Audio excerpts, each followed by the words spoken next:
Hello, everybody. I am honored to be interviewing Salma Arastu today.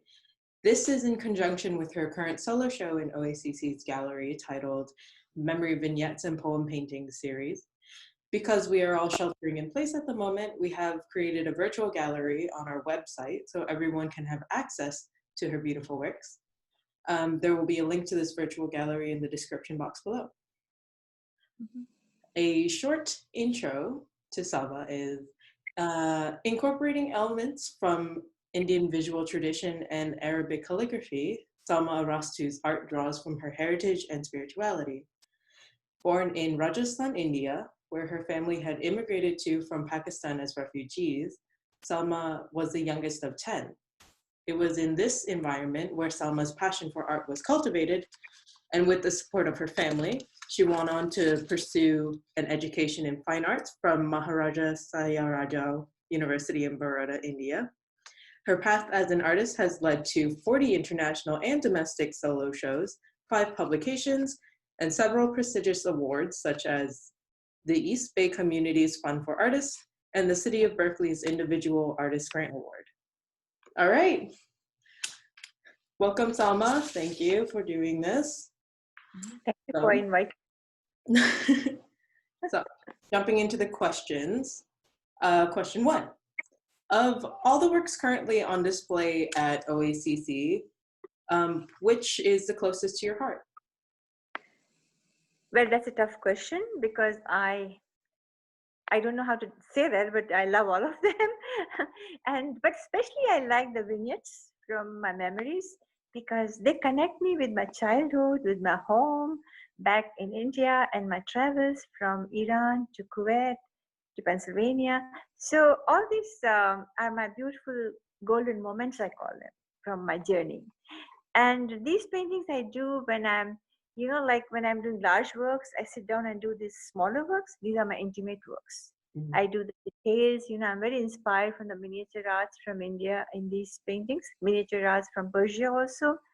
And these, I do the fine detailing with pen and ink, and somehow it's like a meditation. It's very relaxing. And I enjoy these works, and they are very dear to me, all of them. Yeah. All right. Yeah, I understand it's hard to... I can show you one on the wall here. Should I do that? And then I've been doing this for days. So, like, these are like my relaxing moments. So whenever I get a chance, I sit down and do them. Right. So, yes, I understand that you have lived in multiple places. You've moved around the world a lot. And I was just wondering how each place has influenced your art. Has living in Berkeley had a different impact than living in Kuwait, than Rajasthan and all that? Each place has influenced my art. I was born in Rajasthan, and then I was studying in Hyderabad, India, and I studied in Baroda in India. Like I have traveled in India also a lot. Mm. So basically, I keep observing objects, things around me. And in the beginning, it was a folk art, which I was really inspiring to my work when I moved around in India. But later on, when after marriage, I went to Iran, the Arabic calligraphy was a major influence on my work. I watched those beautiful calligraphy inscriptions in the mosque, on the ceilings, on the walls, on everywhere, so it was really something very mesmerizing. Mm. And I used to copy that line, and try to understand Arabic, learned Arabic. So somehow I really was deeply involved with Arabic calligraphy since I visited Iran. Then we went to Kuwait, so I worked there also in museum as a volunteer, Islamic Art Museum as a volunteer. So there also I got exposure to different styles of calligraphy and also miniature arts, which I already liked back from India. So I got many more beautiful art to see and learn about them. Being a volunteer, I was talking about them. So I think these all influence immersed, totally in my personality. They become like, different textures and Right. different. And I think I'm so happy that I have embedded all in my work. And Bethlehem was very different, as you know. But after coming to Berkeley, again, I was very influenced by small homes here in Oakland, Berkeley, the small homes with small courtyards. Somehow they reminded me of Indian homes also. So Mm. somehow, on and off, I have been doing these works, as I told you. So, and each place has added something like, cherry blossom. There's one painting in my collection there, which is on view. There's a cherry blossom outside the home, which I think, sorry, weeping cherry. And I think that was just the home opposite my home in Oakland. Mm. So obviously, I take influence from what I see. And then I get everything becomes merged in my style. Mm. So then the next question is a bit more general. What is the best part about being an artist, and what is the most difficult part of being an artist? The best part is that I can visualize something and I can see it on the canvas happening. So that's something very, very, very satisfying experience. And sometimes I don't even know, but then something beautiful appears on the canvas. So generally, I work very spontaneously, and so I'm not sure what's going to come on my canvas, but seeing the things happening there and then the dialogue between my work and myself is all give me, I mean, such an immense pleasure, and I'm so happy. I feel so blessed that I can do what I want to do. Like, it's every time there's something happening. Like, this is the new work I'm doing, and this I'm showing the new flow of humanity with the mask, the Mm. global and humanity in the mass. So I didn't know I'm going to do this. It was just I came to my studio and I was wondering that how do we live with this present situation? Everybody wearing masks and all that. So somehow, it turned out like this. So I'm very happy with this. Like, I like what is happening here. So such surprises, they give me real joy, like being an artist. I think this is the best blessing. And another blessing I have, especially, my family has supported me. Like, I never had any problem, like, financially, because first my brothers, my parents, like, they helped me. Then after marriage, my husband, he said, continue painting, you do what you want to do. So, and we traveled through so many places. I used to have a small studio in my kitchen sometimes just because we didn't have any big home, but I have continued. My family has been so supportive that I'm very grateful. But now I have a big studio here and I enjoy myself here. So I'm really very grateful to God for giving me this. It's so important to have support in what you do. Yeah. Let's see. Then, which media do you like to work with the most? I see that you have sculptures in your studio. Last time I went, like you have the small ones in the background behind you, and then you have larger size ones on the floor. So you do work in multimedia, but which are your favorite to work I do. My sculptures are actually laser cut, so I don't do them with my hand. in? I see. So of course I love them. Like I enjoy that spirit, like the dancing spirit in them and the joyful figures, like they are like, um happening like this. But I enjoy them. But I can't deny that I like working with acrylics because acrylics are I work very fast, so spontaneous worker. So acrylics suit my temperament. They dry fast, and then I'm able to uh, put together many mediums like pen and ink, collage, different material, paper, copper. I all that I add on my on my board or canvas wherever I'm working. So acrylics are very very flexible medium Mm. and they suit my working habits, I should say, and my practice. And also another thing, like the I don't have to depend on the canvas only, because for oils many times you have to have a proper canvas and all that.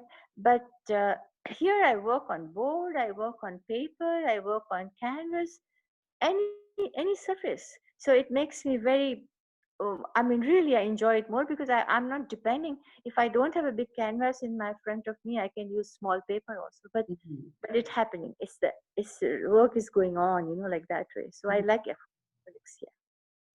Yeah. Let's see. Then, when do you know a painting has been finished? And do you ever find yourself going back to pieces you thought were complete? Again, it's a very natural and rather I would say mystical dialogue. I have with my paintings. They are just happening and they are just telling me something. I'm responding, and that's it. And suddenly there's a time I know it's done. Really speaking, I don't I don't know exactly when, but it happens.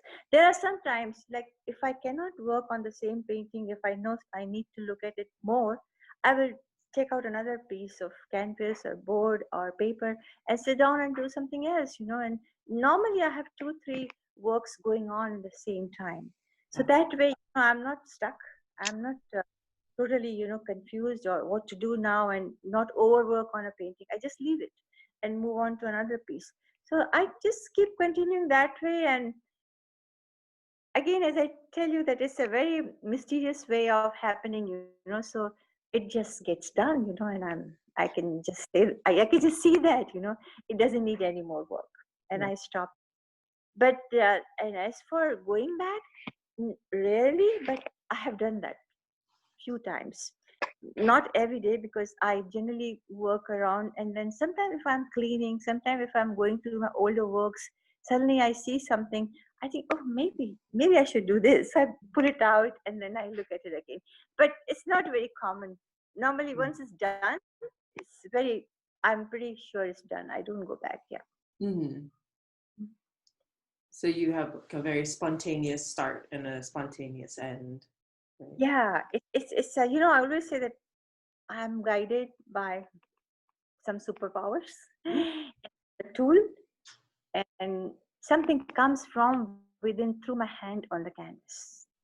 I'm just a tool, and that's why I'm very grateful, because I don't take the credit of doing everything, because they just happen for me. So I'm very grateful. Mm. Then, have you ever found yourself in a creative rut, and what helped you find your rhythm again? Frankly speaking, I keep my practice regular. I come to my studio every day. So normally what I do, I pray in the morning. I have early morning prayers. I go for a walk on the bay, along the waters, and I come back with so much inspiration, I can't tell you.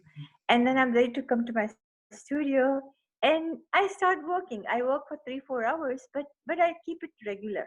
Weekdays, I keep it regular. Weekends I spend with the family, but the weekdays every day I'm here. So that keeps me going on. But there are some times when I come, I don't know what should I do, where to start. Then I go to the computer, I look for opportunities to apply for shows, or look at some other artists work on social media. I keep posting something, like doing something else other than the painting, but I'm with it, like or maybe I start writing. Writing helps me a lot, because it clarifies my ideas, like my about my painting also. If I start writing, so it helps me. And writing is always helpful. Generally I have a habit of keeping a journal, and I do write every day. But especially if I'm not painting, I'm writing more.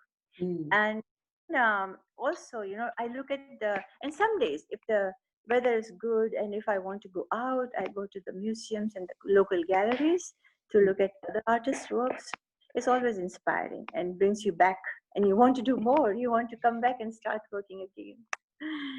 So somehow I keep it going, because I think I cannot live without working. It's just part of me. The painting is my need. Mm. Yes, I understand that. And the next question is, what do you like to do when you aren't working on your art, but you already you talked I about like that. writing, as I said, Yeah, poetry, I yeah. do poems. And also, I can add some cooking, as I do cooking. I do cook, and I enjoy that also. Mm. So my recipes are very innovative. Normally, I don't like to look at the recipes and work from, and I like to create whatever I have, in my refrigerator that day. So it's always fun. And the best part is my husband says, "Very good. I'm very happy," because that's how you enjoy cooking more. Yeah. So it's like that. Yeah, I enjoy. Yeah. Then let's see. How has this shelter in place order affected your creative process? So you mentioned you like going on walks and you like going to museums. Now that we're more limited in where we can go, how has that affected your creative process? I'm going for walks. Somehow they have allowed that much, and I do in the mornings. There's nobody, hardly a couple of people around. So I do wear my mask and go out for walk because I need that, as I told you. And initially, I was shocked. Mm. I deny that. It's I mean, when it suddenly happened, as you know, it happened suddenly for us. We were not aware about it. Like it's coming here, and suddenly they said this is so dangerous, this is a killer disease, and this and that. So somehow, and I started watching New York. That was the first place, really falling off every day. So many people sick. So somehow that kept me, really scared and anxious. And I was wondering what can be done. So of course, first I started with prayers because prayers give me peace. And then I was just wondering, and then I started sketching. I brought my sketchbook, my pens from studio, and I was trying to sit at home because I thought we have to be at home only. I tried my best. But then later on, I realized that I can come to my studio because there's nobody here. And if I just park the car outside my door, I can just come in and go back. So it's just like shelter in place. So then I started coming to my studios. So I started painting also, and did in fact during this time, the first month, I did a big project. I did about we have in our faith we have 100 attributes of God. Allah we call, and 100 attributes. Like He's kind, He's merciful, He's protecting, He's friend, He's all that. So all these names always help you. Like uprising. Because they always uplift you. So I started writing Arabic since I told you I do large painting and Arabic painting, calligraphy also. Yeah. And so I started writing these names, and each name on a square paper, like. So I wrote 100 names, and on each, it was like a meditation for me. So I wrote each name almost 100 times, and or maybe sometimes more than 100 times, and then it was like a meditation. So that just happened, it made me very felt me very sane and quiet, and then it helped me to remain balanced, and like all these benefits I did get from that, and that gave me energy and the strength to go back to my work also. So I have been painting, and another good thing happened during this period that I got the good news. I have received the third time grant from East Bay Community Foundation, so individual artist grant for my project, so which is our earth, and it's a very important project in today's context. And somehow when I received that also, so I said, wow, I can just continue working. So I have been working in my studio, and it's just a blessing. So but I do pray for everyone every day, because Mm. I know this situation is very unusual, and we have to get used to this new normal. So let's hope and pray that we continue as we are doing. You also mentioned that you like to look to other artists for inspiration or on your downtime, right? Who are some other artists who you would like the public to know better or you've turned to a lot? Sure. Yeah. There's an artist from Pakistan. Her name is Shazia Sikandar, and she is very well known in USA also. She's from New York, and she's a miniature artist. Like she does amazing miniatures, And somehow I always followed her since quite a few years, almost 20 years. I think I'm following her. I really enjoy watching her on the computer. Like, I have seen her shows and different things, like that. And then there's another artist, Neelima Sheikh. She's from India. And then apart from that, in USA recently, since last couple of years, I have been looking at the works of Julie Meretu, and she is amazing. She does the huge paintings. I saw that in San Francisco Art Museum, and I like her boldness and her line, and very very interesting to watch her painting also. So I have these different apps, Artsy and other things, which keep sending me links to some contemporary artists I watch there. And also, of course, I like Ruth Asava. I love her sculptures. So there are many. I mean, there's no end to it, because each time I see any new art, it's a new inspiration. Like it's a whole new world opens up in front of you, and you think, wow, what you are doing? Nothing. Like it's like that. You feel you have to do more and more and more. So all these artists are very inspiring. And also from India, back when I was in my college, when I was doing my master's in painting, those days, of course, those well-known artists like Kandinsky, Paul Klee, Picasso, and Van Gogh, these are my favorite artists also, really. I mean, I think I love their energy and their amazing talent, like it has really inspired me to do more and more all through my life. So there's a long list, but yeah, for contemporary artists, I think Julie Merdu and Shazia Sikandar I follow very carefully. Mm. And now we are at the end. We're wrapping up. Is there anything you would like to promote? Any last thoughts? Things coming up? Yeah, I mean, there's nothing much, but of course, this project, which I'm working on, it's about it's from the verses from Quran. So, like, which talk about ecological consciousness.